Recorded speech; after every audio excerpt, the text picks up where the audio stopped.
un portaaviones aéreo capaz de desplegar más de 20 cazas en pleno vuelo, una ciudad flotante con más de 800 tripulantes, más ancho que el alto total de la Torre Eiffel, suspendido en el aire de forma continua por más de un mes, sin aterrizar. Y potenciado por un reactor nuclear. Sí, lo que parece una lista de características inverosímiles fue en realidad uno de los diseños más impresionantes, ambiciosos y aparentemente imposibles de la aviación. El inconmensurable Lockheed CL-1201, que impulsó la creación de este gigante de los cielos. ¿Cuál era su propósito? ¿Cuánto medía? ¿Y cuáles eran sus fantásticas características? Y lo más importante, llegó a los cielos. Ponte cómodo, que está por comenzar. El Lockheed CL-1201, el máximo sueño de la aviación norteamericana, una nave tan gloriosa y enorme que empequeñece incluso a las grandes naves de nuestras historias de viajes a las estrellas. Un proyecto que nació con una idea concreta: ser el dominador absoluto de los cielos. Vamos con un poco de historia para entrar en contexto. Nos transportamos a la década de 1960, en el apogeo de la Guerra Fría. Un conflicto ideológico por el control total, una carrera por la vanguardia en armamento y tecnología, y un escenario en el que ambos contendientes querían lograr una superioridad estratégica ante cualquier hipotético enfrentamiento. Los Estados Unidos pusieron en marcha una estrategia de contención, una política exterior que buscaba frenar la expansión de la influencia soviética. Para el Departamento de Defensa de los Estados Unidos, el objetivo era alcanzar militarmente cualquier rincón del mundo, en caso de requerirlo, tener presencia global. Pero esa tarea se hacía cada vez más complicada, ya que el vasto territorio soviético y el ritmo al que crecía su influencia dificultaba tener presencia marítima estratégica en cualquier lugar. En ese escenario, bases terrestres y portaaviones podrían verse comprometidos ante un bloqueo soviético. Había que pensar fuera de la caja y lejos de la tierra y el agua para encontrar soluciones. Los avances en aviación estaban en pleno vuelo, explorando los límites de lo posible hasta lugares cada vez más increíbles. Un diseño llevaría esos límites aún más allá de la imaginación. La idea general era sencilla, entre comillas, una aeronave capaz de operar de forma autónoma durante largos periodos, es decir, sin aterrizar, transportando grandes cantidades de tropas y armamento, servir como portaaviones para aviones de caza que podrían desplegarse hacia sus objetivos desde el mismo aire, básicamente una base militar aérea. Lockheed, una de las compañías aeroespaciales más importantes de la historia, recibió la comisión y puso a trabajar a su afamada división de diseño secreto en un proyecto que se denominaría CL-1201. La misión: concebir lo imposible. Y más, la motivación: la más pura ambición por ser los reyes indiscutibles de los cielos. Los datos que a continuación te mostraremos pondrán a prueba toda lógica de lo que se entiende como aviación, o lo que entendemos de cómo funcionan las cosas. Empecemos por su tamaño. La envergadura, es decir, de una punta de un ala a la otra, del Lockheed CL-1201 era de 341 metros, aproximadamente 5 veces la del enorme Boeing 747-8, uno de los aviones comerciales más grandes de la actualidad. Sí, esta descomunal ave era 3 veces más ancha que un campo de fútbol. Tomaría más de 5 minutos caminar toda la extensión de la aeronave, de punta a punta. La longitud de la nariz a la cola era de 171 metros, más del doble que el Antonov, ese gigantesco avión de carga. O en otros términos, tendríamos que aparcar 40 vehículos uno detrás del otro para alcanzar el mismo largo. Volviendo al Boeing 747-8, este tiene una altura de casi 20 metros. El Lockheed CL-1201 lo miraría con desprecio desde sus más de 46 metros de alto. El Boeing se sentiría un dron a su lado. Pesaría tan solo 5.375 toneladas, más que un destructor naval. Pero en los aires, nuevamente como referencia, el Antonov pesaba alrededor de las 640 toneladas. Debido a su tamaño y peso, era posible que las pistas de despegue no serían lo suficientemente largas para que este coloso agarre vuelo, por lo que se le incorporó en el diseño 182 motores VTOL, Vertical Takeoff and Landing, los cuales esencialmente asistirían en el despegue o aterrizaje prácticamente vertical. como una nave de ciencia ficción. La pregunta, ¿cuál sería la fuente de energía capaz de mover semejante estructura? La respuesta, y recordemos que estamos en los años 60, era una: poder nuclear. Como era virtualmente imposible generar suficiente energía con motores tradicionales, fue necesario apostar en grande. Cada Lockheed CL-1201 tendría su propia planta nuclear. En su interior, se trataba de un reactor de fisión nuclear de 30 pies de diámetro, que generaba entre 1800 a 2000 megavatios de potencia térmica, supercalentando el aire en 4 turbofanes gigantes ubicados en la parte posterior de la aeronave. Este concepto se conocería como propulsión nuclear térmica por aire. Como sistema de refrigeración, se utilizaría sodio líquido.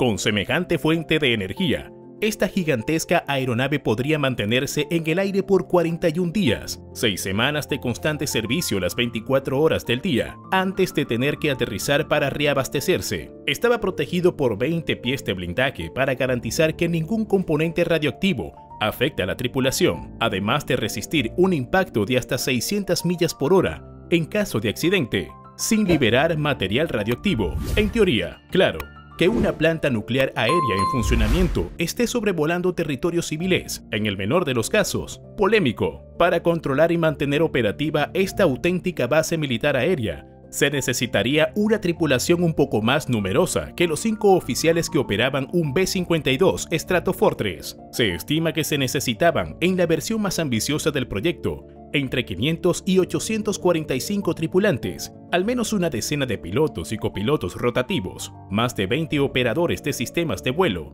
también rotativos para mantener todo bajo control las 24 horas al día sin interrupciones, más de 50 ingenieros y técnicos del reactor, tripulación de mantenimiento en todo el armamento, controladores de vuelo y logística, personal militar de alto rango y, por último, contingente de tropas, todo un condominio en los cielos. Comenta si conocías esta majestuosa aeronave. Suscríbete al canal para que podamos hacer más videos como este y toca la campanita para que no te pierdas ninguno.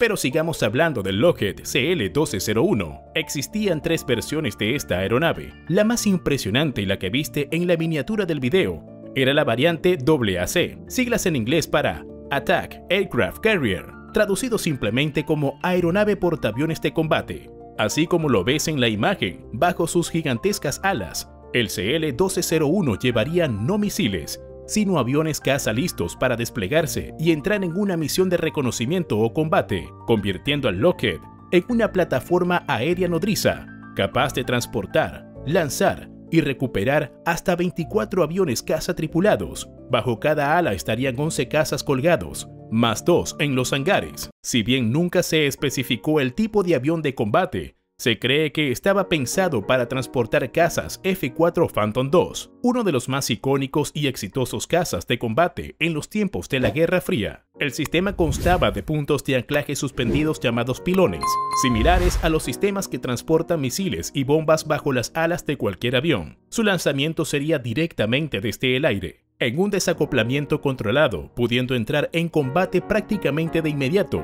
En teoría, se podría recuperar el avión en pleno vuelo, con el mismo sistema pero a la inversa, lo que lo convertiría en un hangar aéreo. Este uso hubiese convertido al Lockheed CL-1201 en una ventaja estratégica incontestable: llegar a cualquier parte del mundo, sin necesidad de pistas terrestres ni portaaviones marítimos, y soltar en el acto escuadras completas de cazas. Pero esa no sería la única arma del Lockheed CL-1201. La nave tendría la capacidad para lanzar hasta 10 misiles de largo alcance, posiblemente armadas con ojivas nucleares, además de misiles Phoenix y un sistema de defensa láser y cañones para interceptar misiles enemigos. Sí, cada vez nos estamos acercando más y más a los territorios de la ciencia ficción. En combate, esta aeronave funcionaría como en una película de alienígenas, donde tienen una nave madre a gran altura y en donde salen aviones de combate y grandes armas destructivas. Básicamente lo mismo, pero sin tentáculos ni piel verde. El Lockheed podría situarse encima del conflicto, a más de 30.000 pies de altura, amenazando con misiles nucleares y reforzando la batalla con cazas de gran potencia. Una segunda variante de la aeronave sería algo menos fantástica, pero no menos importante, denominada LSA, siglas para Logistic Support Aircraft o aeronave de soporte logístico. Se trataba de un enorme cuartel y depósito aéreo, capaz de transportar hasta 3.000 soldados equipados hasta los dientes y más de 1.000 toneladas de carga. Su innovador sistema de aterrizaje vertical le permitiría aterrizar en pistas relativamente cortas. Eso sí, era necesario un gran espacio libre para la envergadura de sus alas. Pero existía una tercera variante, de la cual no se conoce básicamente nada, solo teorías e imaginación. La variante, denominada CL-1201-X, nunca fue revelada al público. Algunas teorías elevan nuestra curiosidad incluso más allá de la fantasía de las primeras dos conocidas variantes. Una aeronave que serviría como plataforma de lanzamiento espacial, un bombardero nuclear intercontinental permanentemente en vuelo, fuera del alcance de los radares y listo para soltar poder destructivo en cualquier momento. Un pentágono volador, un centro de comando a miles de pies de altura o incluso algo más inverosímil. No lo sabremos, porque el proyecto fue altamente clasificado y hay bastante información que sigue siendo confidencial. Llegamos finalmente a la pregunta clave, de la cual seguramente ya tienes las respuestas. ¿Es real? ¿Voló? Respondiendo a la primera pregunta, sí, el proyecto fue 100% real. Pero contestando a la segunda pregunta, no voló. El imponente Lockheed CL-1201, en cualquiera de sus variantes, nunca salió de la mesa de diseño. Si bien sus medidas y características eran teóricamente posibles, nunca logró llegar a la fase de prototipo. Primero, porque un proyecto tan ambicioso requería de un presupuesto altamente prohibitivo. Construirlo y mantenerlo requería cifras astronómicas. Y pese a los billonarios costos de producción de armamento militar de los Estados Unidos durante la Guerra Fría, financiar semejante proyecto es algo que ni ellos pudieron permitirse. Y eso sin contar con el dinero que hubiera requerido la fase de prototipo, donde cada prueba y error hubiese estado acompañada de facturas millonarias. Además, recordemos que estamos hablando de un reactor nuclear volador. El costo político y ético, el riesgo ambiental y estratégico, y el peligro inminente superaban las mejores intenciones de sus diseñadores. Por último, dijimos que el Lockheed CL-1201 era teóricamente viable, pero de la teoría al producto final había un largo trecho, y la tecnología de los años 60, y quizás ni siquiera la de hoy, no podría transitar ese camino. Finalmente, el cambio del panorama militar de la época, donde los misiles intercontinentales fueron tomando mayor protagonismo, fueron limitando la viabilidad estratégica de un portaaviones aéreo de altísimo costo y riesgo. El Lockheed CL-1201 voló tan alto como lo permitió la imaginación más desbordada de los años 60, un concepto que inspiró naves como las que vemos en una película de Marvel, y un sueño para todos los entusiastas de la aviación. Dinos si te gustaría verlo alguna vez en los cielos, y suscríbete al canal para llegar a más videos como este, alimentando nuestra pasión y amor por los aires y por conceptos tan geniales como este. Un portaaviones de colosal tamaño con poder nuclear que no tendría por qué aterrizar.